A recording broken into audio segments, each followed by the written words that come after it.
We are in a unique position where PlayStation 4 hits its peak performance in terms of graphics, environments, animations, gameplay, sound, heck, acting, cinematography. Everything is there for the game, but all of that ruined by some really bad decisions in the writing department, like really bad. I've been avoiding this video and this topic in general because at first I felt like, you know what, maybe I'm seeing it the wrong way, but giving it few days, making the plot really stick in my head from all perspectives, from all sides, I came to realize a couple of things. Firstly, it is a good game, but it could have been a masterpiece, could have been 10 out of 10, could have topped the first game. Nobody was talking negative about the game until the leaks started to surface and people realized what they're in for. That alone goes to show you that passion in the first game was so high that people are now passionate about hating the game, and in one way or another, Naughty Dog and Neil Druckmann got what they wanted. They wanted people to either actively and passionately hate the game or actively and passionately love the game, and there are two really vocal sides of the thing. Go watch the reveal trailer reactions. It's heartbreaking, it's sad, but most importantly, it's just disappointing. Let's talk about it. What are the parts that make this game's story so disappointing? Let's start with Joel, or for the most part, it is Joel. Why Joel's death made everyone so upset? It is not because Joel died in the story, but actually it is more than that. Or I'll just talk about 2 points in general. Number one, he died literally within 2 hours, giving other characters little to no room for development. So even if Joel had died later in the story, we would have had made a much deeper connection with other characters. In other words, we would have been looking forward to other characters even after Joel's death. We would be mourning him, but of course we would be excited for what those characters would do to avenge Joel. That's number one. So now even if Jesse didn't matter later anyways, or Dina, really good character, or anyone else, let's even include Abby's group in, even if their story is well written, it would not matter for shit, because you already established within first 2 hours that this is who killed your favorite character. You're gonna start this thirst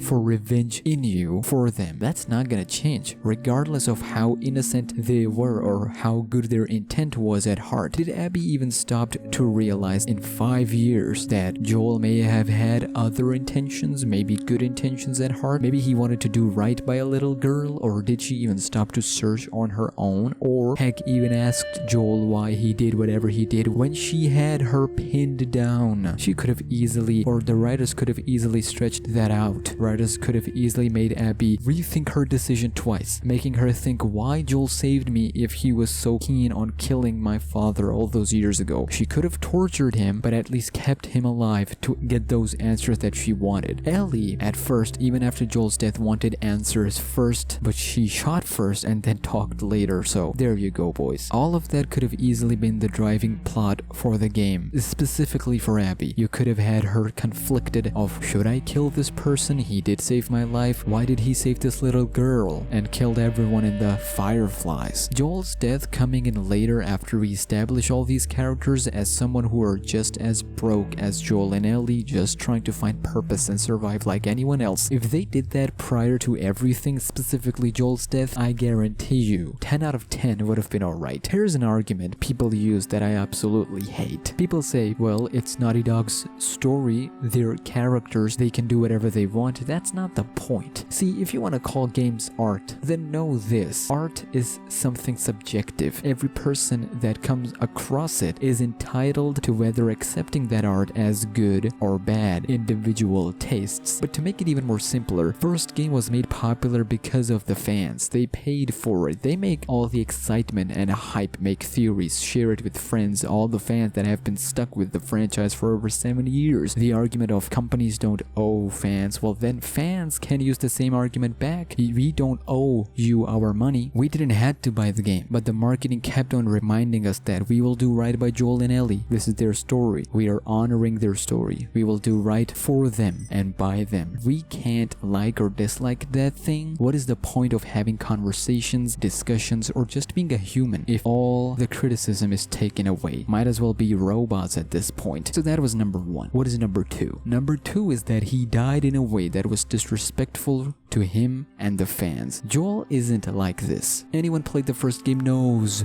Joel ain't that. Neither is Tommy. So if you bring out the argument of, well, it's been 4 years, they became soft, then it's developers and writers' job to show how soft they've become before interacting them, so we could at least try to get our head around that. How life is before they got into that mess. Show more of Joel and Tommy interaction with the outside world when they get into one. How Joel and Tommy behave within those 4 years. Give them some time. After reaching Tommy's and before scouting that night, what made them lose their guard like that? The good nights that they had that made them feel so comfortable in this violent and vicious world. Specifically Joel, since we know Ellie didn't actually forgive him, so what made him lose his guard and become soft? Stories are sure meant to make you think deep, but what we're doing is reasoning and defending something that's firstly not our job, but secondly just to make ourselves feel better about the story that is not even being executed properly. You start so strong with Ellie, Joel, Tommy, that guitar scene, Joel and Tommy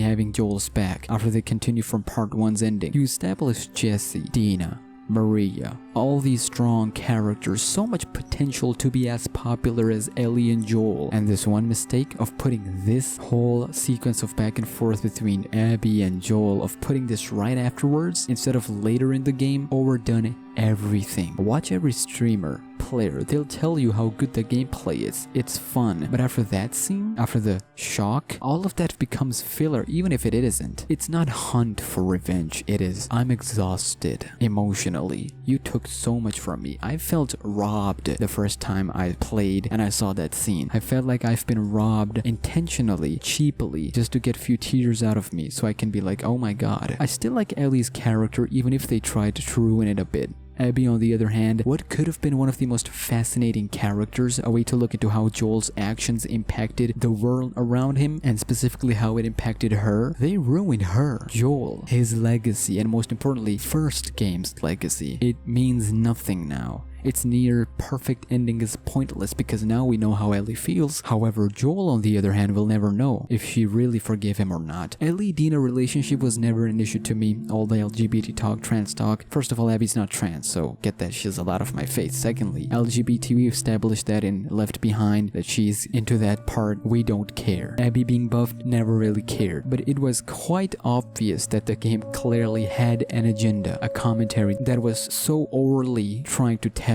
Bad part about it, it was telling something we already knew. I came across many people that said what I said, and that is, at times I literally felt like the game thought I'm stupid in not knowing the obvious, and you know what I mean by that. I don't mind politics too much, but this is just a mashup of one bad decision after the other. Now let's end with great aspects of the story. What was good about it? All Ellie and flashback scenes. Every scene with Ellie and Joel felt like it was written by someone else completely different. Abby's story and Ellie Joel's story felt like they were written by two different people and at different times. Bruce's influence has clearly been missing here, and we can feel it. I'm not saying that Neil didn't write Joel and Ellie's scene, neither am saying Haley wrote Abby's scene, because I will touch more on that in a later video about how Naughty Dog changed over time. But Dina's character, where I really started to like her midway through, she's not just a wheel that's pushing a story, although she is for the most part. Her conclusion was something that made her win over me. Jesse, on the other hand, what could have been, should have been the next Joel, never hit its peak. We should have played as him or Dina instead of Abby's 10 hours. We could have cut those 10 hours to 5, give both Jesse and Dina about 2.5 hours, learn their backstories, how they meet Ellie and Joel, Maria, Tommy, what they think of them, how do they survive, where they learned from, do they have any connections with them, how much they care about each other. Then you could have continued this franchise without Joel and Ellie, although it is too late for that now. Maria, about time she had something. I always felt bad for her in the first game, but glad to see her coming through. She really never felt like Tommy's wife, the way both characters were written in the story. And most importantly, the truth scene, where Joel reveals the truth to Ellie. That and the night before Joel's death scene, I will try to forgive you. Knowing the context, it really breaks me. Knowing that Joel will never learn what happened. Matter of fact, he doesn't even know if Ellie made it out alive from that room. If you remove Abby's part, the story still works, but in my opinion, it is an interesting take on a beloved franchise.